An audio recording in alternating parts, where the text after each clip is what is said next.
Derek stood in the doorway of our bedroom, arms crossed, watching me struggle to sit up against the pillows.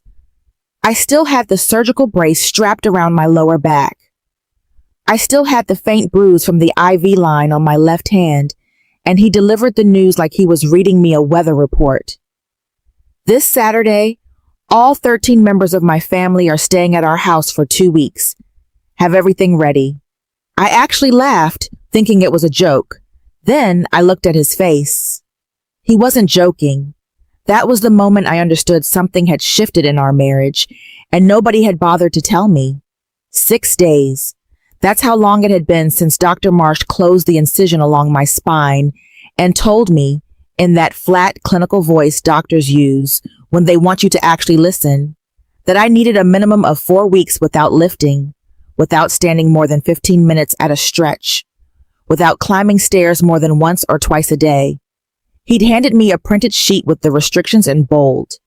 It was still folded in my nightstand drawer, right beside the bottle of prescription painkillers I was trying to take as little of as possible. Derek, I said, keeping my voice even, because I learned a long time ago that raising it never got me anywhere with him. I just had spinal surgery. Can we please push this back a week? Even a few days would help. He didn't look up from his phone. Nobody's waiting on you. Just do what I asked. That sentence landed somewhere I didn't expect. Not in my chest, where I assumed hurt was supposed to live, but lower, in my stomach, in the place where something quietly curdles. 23 years of marriage, and he had never spoken to me quite like that before. Not with that particular coldness, like I was a subordinate who'd asked for a day off during the busy season, and he was simply informing me the request had been denied. I didn't argue. I've never been someone who argues well in the moment. I need time to turn things over, to look at them from every angle before I know what I actually think. So I nodded, and he left the room satisfied, already texting his mother the arrival details, I assumed, though I didn't ask. That night, I lay awake long after Derek's breathing evened out beside me. The ceiling fan turned slowly overhead, blades catching the blue light from the street lamp outside. My back ached in that deep structural way that reminded me my body was still healing from something serious, from a surgeon cutting through muscle to reach bone. And for the first time in longer than I could remember, I let myself actually think about the last 2 decades instead of just living through them. 23 summers. Every summer without fail, Derek's family descended on our house like a small, cheerful army. His parents, Walter and Carol, married 51 years, with opinions about everything from how I loaded the dishwasher to how I seasoned a roast. His brother Brian, who'd said more than once, usually after his 3rd beer, that this house had always felt like the family house, as though that were a compliment and not a small act of erasure. Brian's wife and their 2 teenagers, Derek's younger sister and her husband, and their toddler, who was admittedly adorable, but also meant I spent 2 weeks cutting grapes into quarters and wiping down high chairs. 13 people, 2 weeks, every single summer since Derek and I got married. I did the math once, years ago, out of curiosity more than anything, and stopped when the number of hours started to feel like an accusation. I bought the groceries off a specific list because Carol didn't eat gluten and Walter didn't eat anything spicy, and the teenagers required a constant supply of one particular brand of string cheese. I made up the guest beds and inflated the air mattresses for the overflow. I did the laundry, mountains of it, towels and sheets that smelled like other people's homes. I drove to the airport. I planned the meals. I smiled in photographs where I was always the one standing slightly outside the frame, the one who just run back into the kitchen to check on something. Not once in 23 years had anyone asked if I was tired. Not once had anyone asked if the timing worked for me. It had simply always worked, because I had simply always made it work. The way water finds the lowest point and settles there without complaint. I thought about our daughter, Maddie, away at college, probably asleep in some dorm room 3 states over, blissfully unaware that her mother was lying in the dark doing arithmetic on her own exhaustion.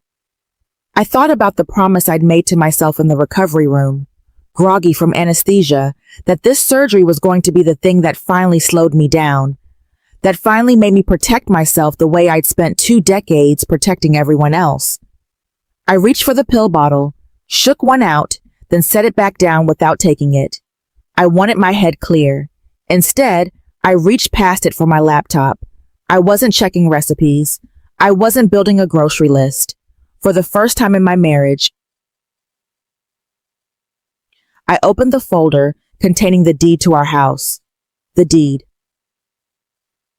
I remembered exactly where it was, tucked into a manila folder inside the fireproof box my father had bought decades earlier, back when he still worried about fires and floods and the ordinary disasters of life.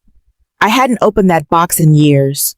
There'd been no reason to, but that night, with Derek asleep beside me and my back throbbing in slow, deliberate waves, I carried my laptop and a small flashlight into the hallway bathroom, locked the door, and sat on the closed toilet lid, reading paperwork like it was a novel I couldn't put down. My parents bought this house in 1993. I grew up in it, in the room that later became my daughter's nursery, then her bedroom, then the guest room where Derek's mother slept every summer without ever once thanking me for the fresh sheets.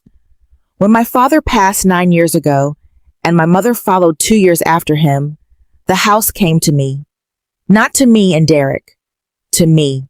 I remembered signing papers at the lawyer's office, remembered Derek beside me that day, distracted, checking his phone, saying, "That's great, honey," without really looking up. He'd never asked to see the deed.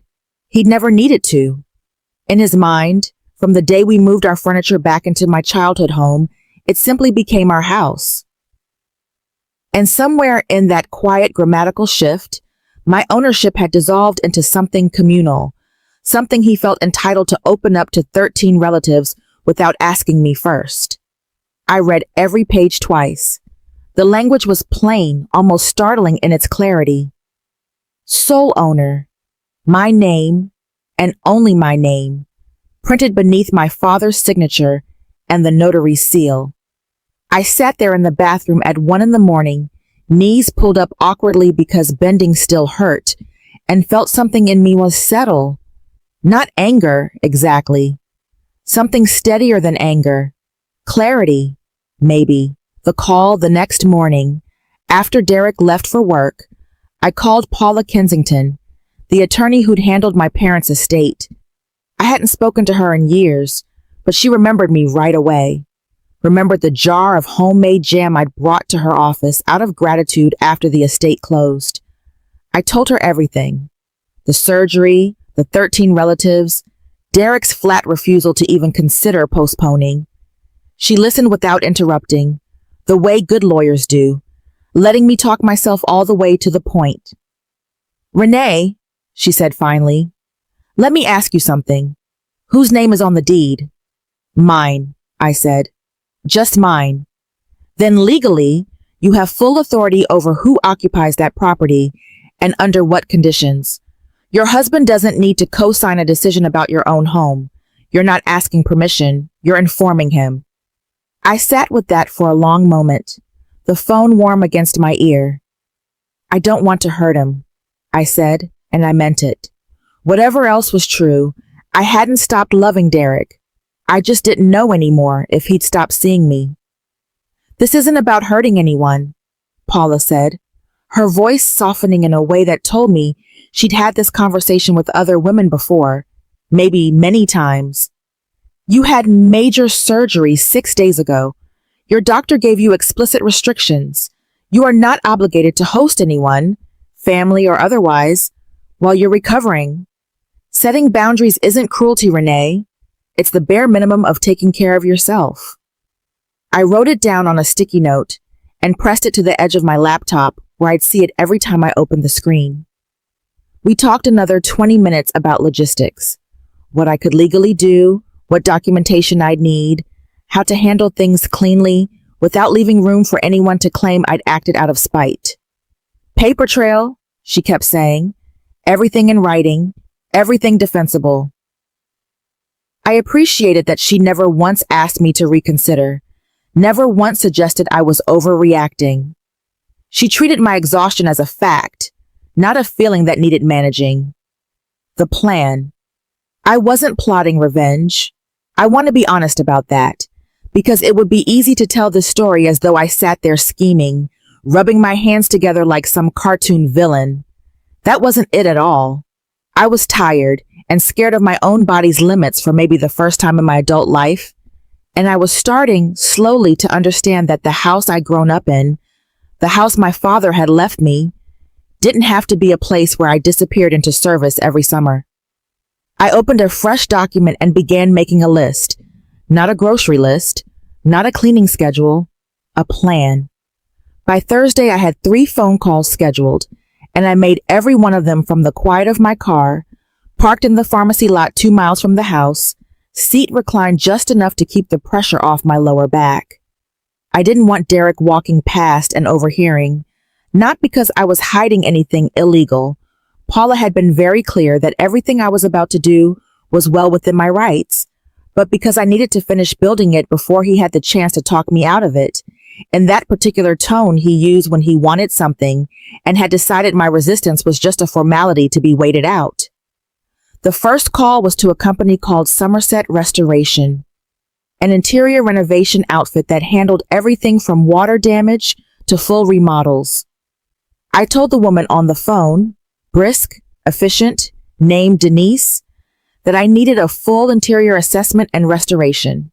Quote, flooring, paint, some drywall work in the upstairs hallway where an old water stain had never quite been addressed. All true, incidentally. I'd been meaning to fix that stain for 2 years. Denise said she could send a 3-person crew Saturday morning, first thing, and that the work would likely take 2 weeks given the scope. 2 weeks. Something in my chest unclenched slightly at the words. The second call went to a heating and cooling company for an emergency inspection of the central air system, which actually had been rattling for about a month. I wasn't lying about that either. I was simply choosing, for the first time in my marriage, to prioritize my own house's actual needs over my own exhaustion in service of everyone else's comfort. The third call was to a painting company Paula had recommended, one she said was reliable about honoring contract terms, including the standard clause about occupancy during active work. No residents on the premises during interior painting and floor refinishing for safety and liability reasons. That clause was the whole point. I had it read back to me twice. By Saturday morning, all 3 crews were scheduled to arrive between 8 and 9. I'd already contacted my insurance company, who confirmed that under my recovery plan, I qualified for a short-term stay at a rehabilitation apartment complex 15 minutes from the house. Single-level layout, grab bars in the bathroom, a nurse who did wellness checks twice a week. I hadn't mentioned this option to Derek because he hadn't asked. Not once in 6 days had he asked where I actually planned to recover while hosting 13 people. I packed a bag Friday night while Derek was at his brother's house, presumably finalizing arrival logistics. I moved slowly, the brace creaking faintly with each motion, folding just enough clothes for 2 weeks. My medications, the folder with my post-surgical instructions, my laptop, the framed photo of my parents that had sat on our dresser for years. I left a note on the kitchen counter, not dramatic, just factual. Gone to recovery housing per doctor's orders. House is closed for scheduled renovation work beginning Saturday. Contractors have keys.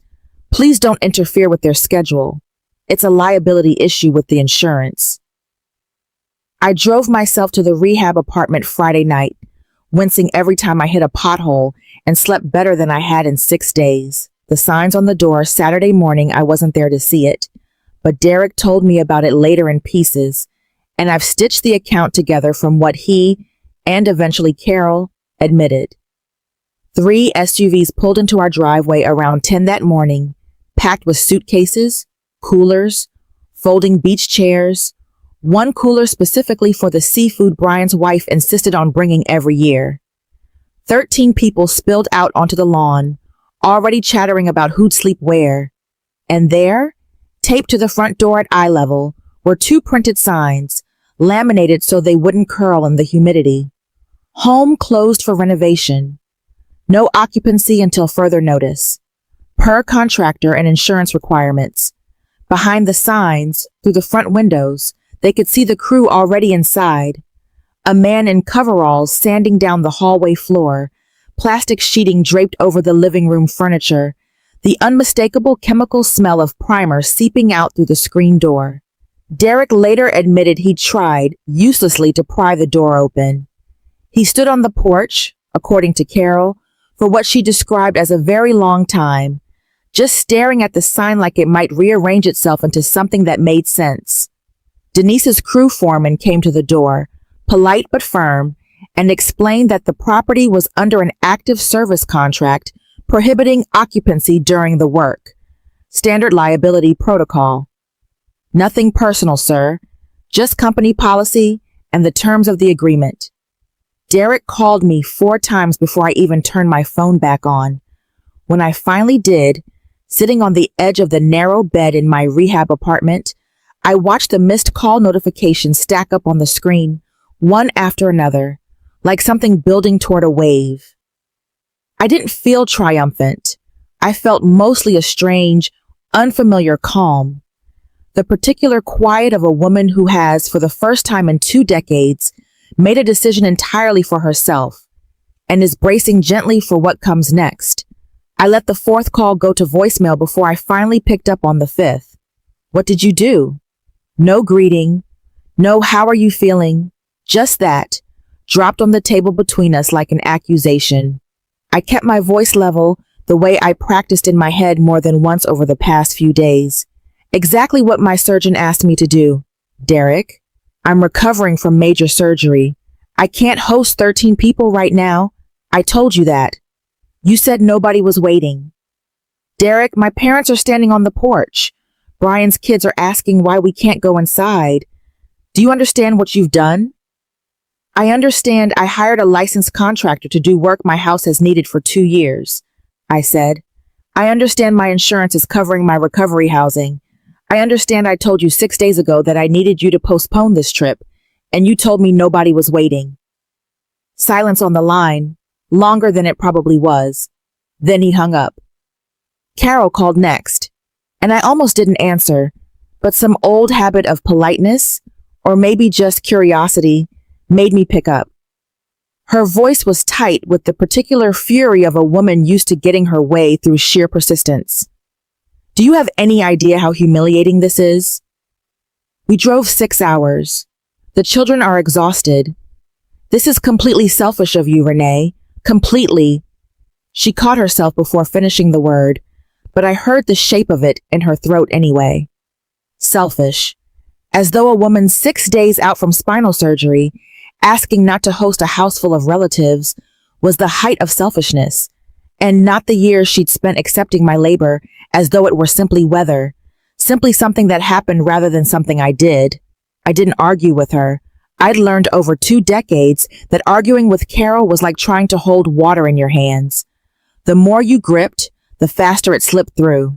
Instead, I texted her a photo of my discharge paperwork, the surgeon's restrictions printed in bold at the bottom.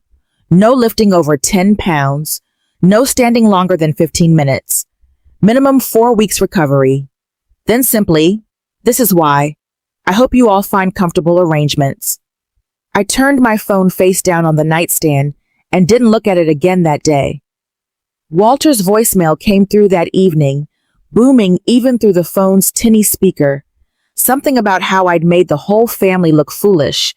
How a wife doesn't just disappear when her husband needs her. I listened to it once, then deleted it, and found that my hands weren't even shaking. I'd expected to feel shaken. Instead, I felt like someone who'd finally set down a piece of furniture she'd been carrying so long, she'd forgotten her arms could ache from something other than that specific weight. Derek's week. Derek, meanwhile, was navigating a crisis I'd spent 23 summers quietly managing without him ever noticing the machinery behind it. 13 people needed somewhere to sleep, and nothing was available at the inn on Route 9. Apparently there was a wedding that weekend, So he ended up booking rooms at the Marriott near the interstate 2 hours before check-in even opened, at a rate that, I later learned from the one time he complained within earshot of Brian, came to just under $4,000 for the full 2 weeks, not counting meals. I heard through the fragments Derek let slip in the days that followed how the week unfolded for him. He was the one who had to figure out at 9 at night what a family of 13 wanted for dinner, only to discover that Walter didn't like the Italian place Derek had picked, and Carol's stomach couldn't handle the Mexican place Brian suggested as a compromise, and the toddler needed a specific brand of crackers not sold at the gas station convenience store where Derek ended up, exhausted, at 10 p.m. He was the one driving his parents to the pharmacy for Walter's blood pressure medication, which they'd forgotten, and driving Brian's teenagers to the outlet mall because they were bored, fielding a dozen small requests that used to simply resolve themselves before he even noticed them as requests, because I had always resolved them first. I wasn't there to see any of it, but I could picture it with unsettling clarity, because I lived it myself for 23 summers, invisible and unthanked. There was something almost meditative about not being the one solving it this time. I spent my days at the rehab apartment doing the exercises my physical therapist had given me. Short, careful walks down the hallway, ice on my back in the evenings, reading a novel I'd started 8 months earlier and never finished because there was never quiet enough in my own house to hold a thought for longer than 10 minutes.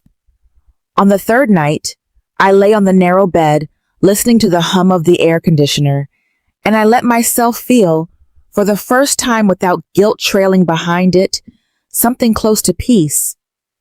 I wasn't punishing anyone. I kept telling myself that, and mostly I believed it. I was simply, finally, not disappearing. By the 5th day, something in Derek's texts started to shift.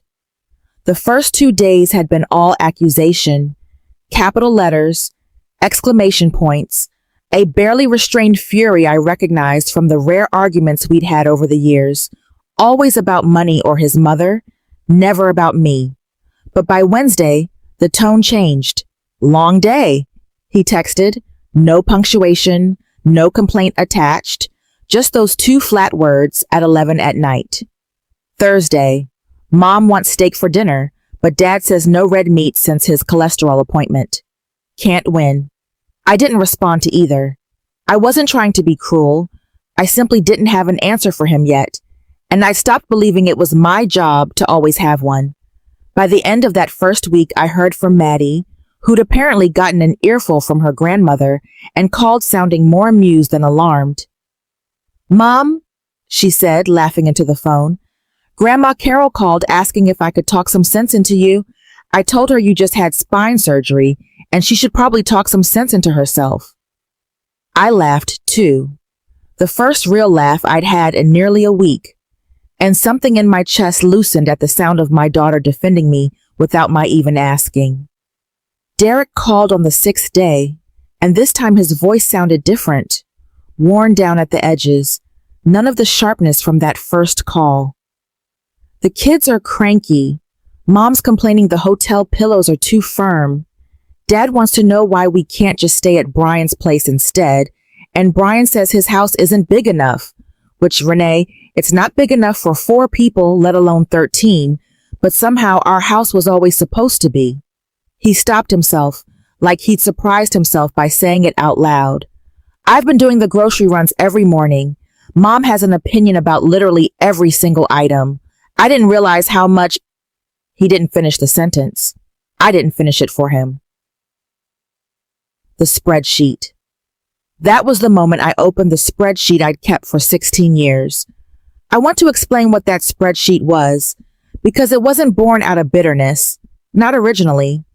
I'd started it back when Maddie was in elementary school, mostly to track our household budget, grocery costs, utility bills, the ordinary bookkeeping of a family trying to save for a daughter's college fund. But somewhere along the way, without quite meaning to, I'd started logging the summer visits too. Not out of any grand plan, just the same instinct that made me keep receipts for everything else.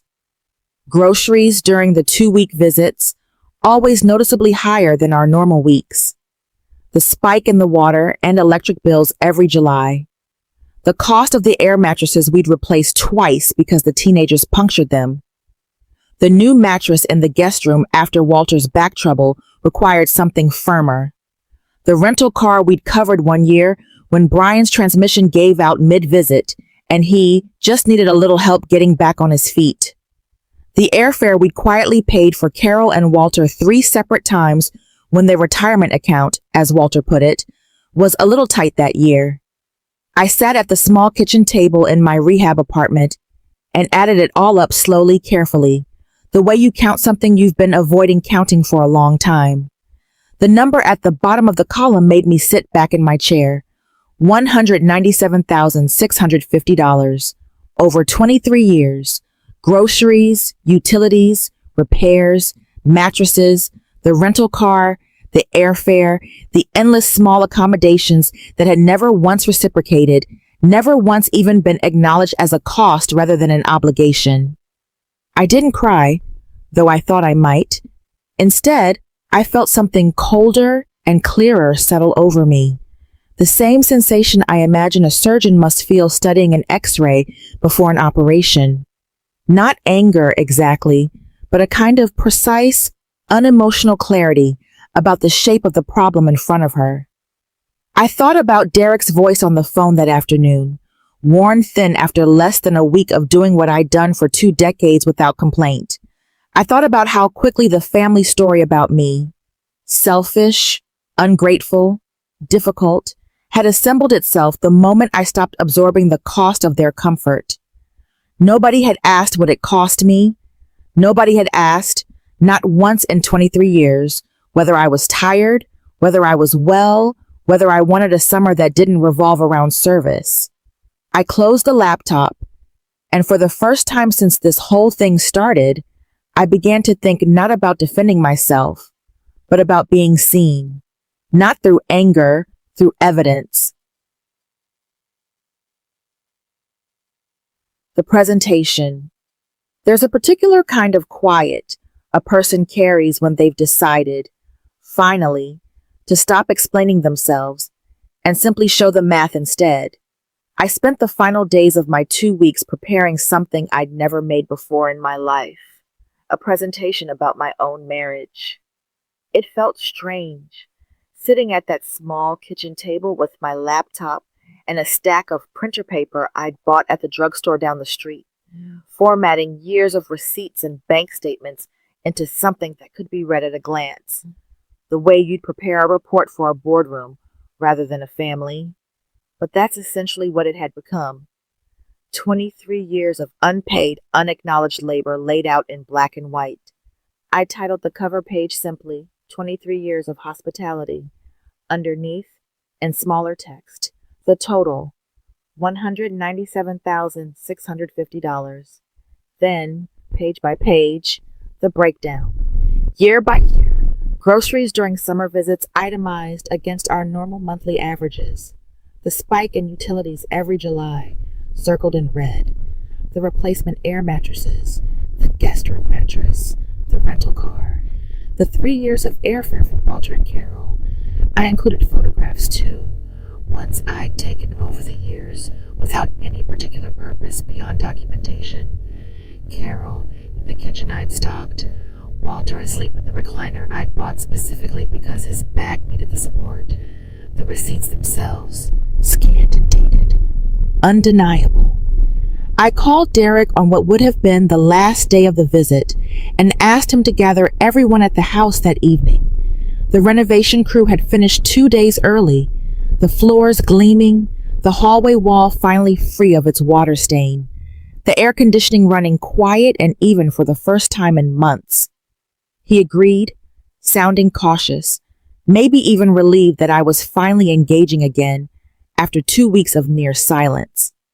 I arrived that evening, still moving carefully, the brace loosened slightly now that I was 13 days further into recovery, and found all 13 of them gathered in the living room, perched on furniture that still smelled faintly of fresh paint. I could see it on their faces the moment I walked in. the assumption worn openly that I'd come to apologize, to explain myself, maybe to cry a little and let them comfort me back into my old role. Carol even stood up, arms half raised, as though preparing for the kind of embrace that precedes forgiveness. I didn't sit down. I distributed the folders instead, one to each person, moving slowly around the room, saying nothing until everyone had one in their lap. Then I stood by the fireplace, the same spot where I'd stood in 100 Christmas photos over the years, always slightly out of the frame, and let them read the cover page in silence. Carol's face changed first, then Walter's.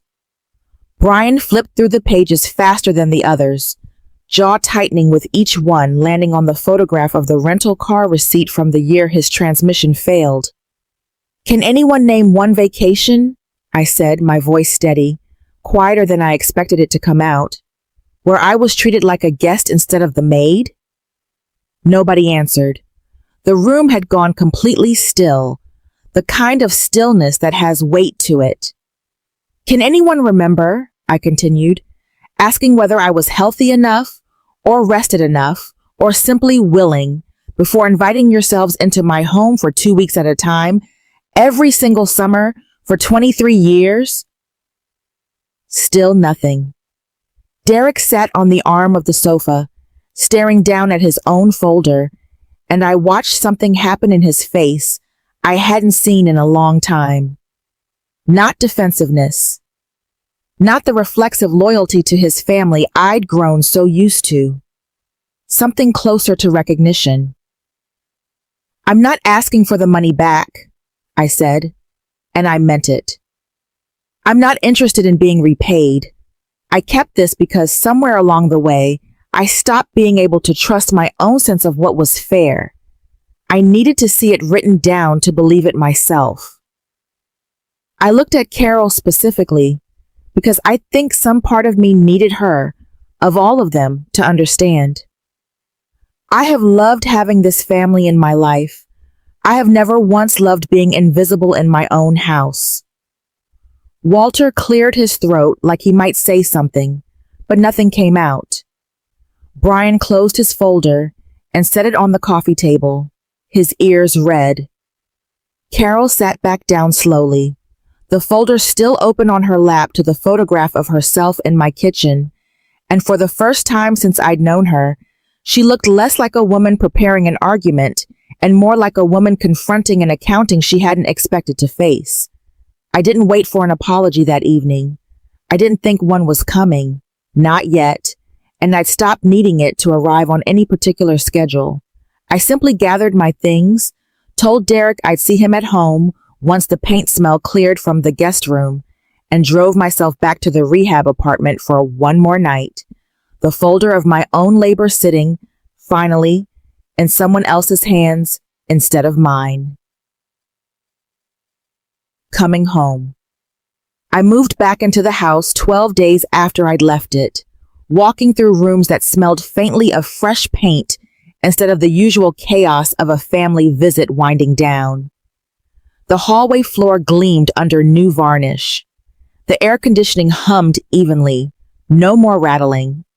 It felt oddly like moving into a version of my own home that had been waiting for me all along, just underneath the version I'd been living in for 23 years. Derek and I didn't have some big, dramatic conversation that first night. That's not how real repair works, I've come to understand. Not in one sweeping speech, but in 100 small adjustments made quietly over time. What we did have a few days later, sitting at the kitchen table with 2 cups of coffee going cold between us, was a conversation I'd been waiting half my marriage to have. "I didn't know it added up to that much," he said, turning his mug slowly in his hands. "Not just the money, all of it. The driving, the meals, I didn't know because I never had to know. You always just handled it." "I know," I said, and I wasn't trying to make him feel worse. I was just telling the truth the way I'd promised myself I would from now on, even when it was uncomfortable. "I'm not going to pretend those 2 weeks weren't awful," he admitted, a small, tired laugh escaping him. My mother complained about the hotel pillows for 4 straight days.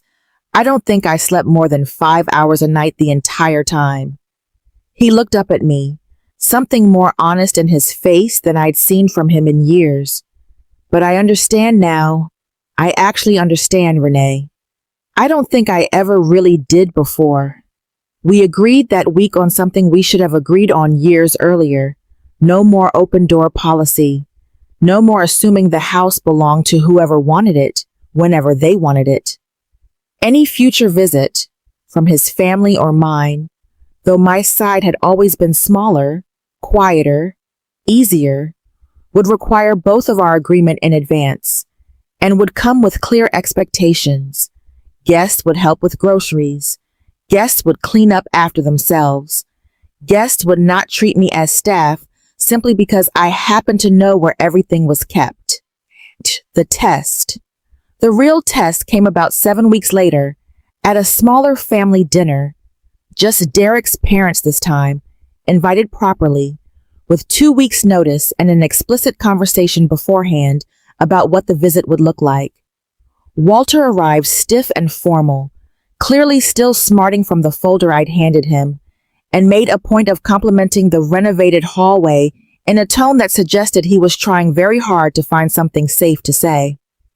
Carol, for her part, brought a casserole dish, something she had never once done in 23 years of visits, and set it on the counter with a kind of careful, deliberate motion, as though placing an offering. Partway through dinner, Brian called Derek's phone. He hadn't been invited this time, something Derek and I had discussed and agreed on together, and I heard Derek's voice shift into something firmer than I was used to hearing him use with his brother. No, Brian, not this time. We're keeping it small. You're welcome to visit, but you'll need to plan it with us in advance, same as anyone else. I looked up from the stove, surprised, and found Derek watching me, checking, I think, whether he'd said the right thing. I nodded, just slightly, and he nodded back.